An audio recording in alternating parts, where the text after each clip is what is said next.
ጀነት መግባት የሚፈልግ ብቻ ያዳምጥ። ጀነትን አብረዋችሁ መግባት ለምትፈልጓቸው ወዳጆቻችሁ ሼር ወይም ሜንሽን አድርጓቸው።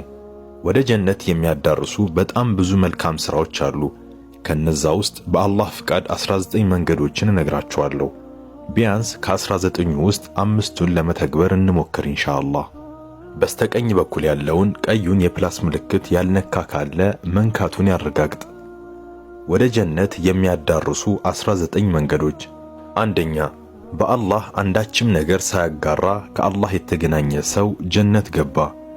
ሁለተኛ፣ በአላህና በመልእክተኛው ያመነ ሰላትን በትክክል የሰገደ ረመዳንን የጾመ አላህ ጀነት ሊያስገባው ግድ ነው። ሶስተኛ፣ የአላህን ውዴታ ፍለጋ መስጂድ የገነባ ሰው አላህ በጀነት ውስጥ ተመሳሳይ ቤት ይገነባለታል። አራተኛ፣ ጠዋትም ሆነ ማታ ወደ መስጂድ የሚመላለስ ሰው በተመላለሰ ቁጥር አላህ በጀነት ውስጥ ማረፊያ ያዘጋጅለታል።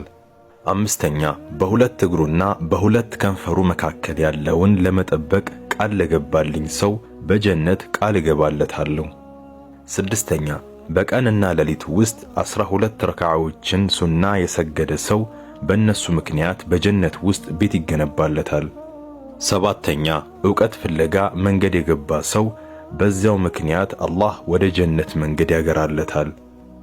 ስምንተኛ፣ አንድ ሰው ውዱን አሳምሮ አድርጎ በሙሉ ሐሳቡን አሰባስቦ 2 ረካዓዎችን አይሰግድም ጀነት የጸናችለት ቢሆን እንጂ። ዘጠነኛ፣ አላህን በጌትነት እስልምናን በሃይማኖትነት ሙሐመድን ሰለላሁ ዐለይሂ ወሰለም በነብይነት ወደድኩ ብሎ ከልቡ ያለና በተግባር የፈጸመ ሰው ጀነት ጸናችለት። አስረኛ፣ የመጨረሻው ቃሉ ላኢላሃ ኢላላህ የሆነ ሰው ጀነት ገባ።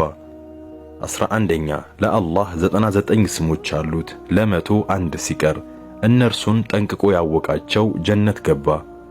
12ኛ፣ ተቀባይነት ያገኘ ሐጅ ምንዳው ጀነት ብቻ ነው። 13ኛ፣ እኔና የቲምን የሚንከባከብ ሰው ጀነት ውስጥ እንዲህ ነን። 14ኛ፣ ሰላምታን ያበዛ የተቸገረን ያበላ ሰዎች በተኙበት የሌሊት ሰላት የሰገደ ጀነትን በሰላም ይገባል። 15ኛ፣ እውነት ወደ ጽድቅ ነገር ይመራል፣ ጽድቅ ነገር ወደ ጀነት ይመራል። 16ኛ፣ በሽተኛን የጠየቀ ወይም ወንድሙን የጎበኘ አማርክ አካሄድህም ምንኛ ማረ ከጀነት ማረፊያ ተዘጋጀልህ በማለት ተጣሪ ይጠራዋል። 17ኛ፣ ሰዎችን በብዛት ጀነት የሚያስገባው የአላህ ፍራቻና መልካም ስነ ምግባር ነው። 18ኛ፣ እኔን የታዘዘ ጀነት ገባ፣ እኔን እምቢ ያለ በእርግጥ አመፀ። 19ኛ፣ ከእያንዳንዱ ሰላት በኋላ አያተል ኩርሲይን የሚያነብሰው በእርሱና በጀነት መካከል የሚጋርደው ሞት ብቻ ነው። ሙሉን ላደመጠ አላህ ይዘንለት። አላህ ሁላችንንም በጀነተል ፊርደውስ ይሰብስበን። አላሁመ አሚን።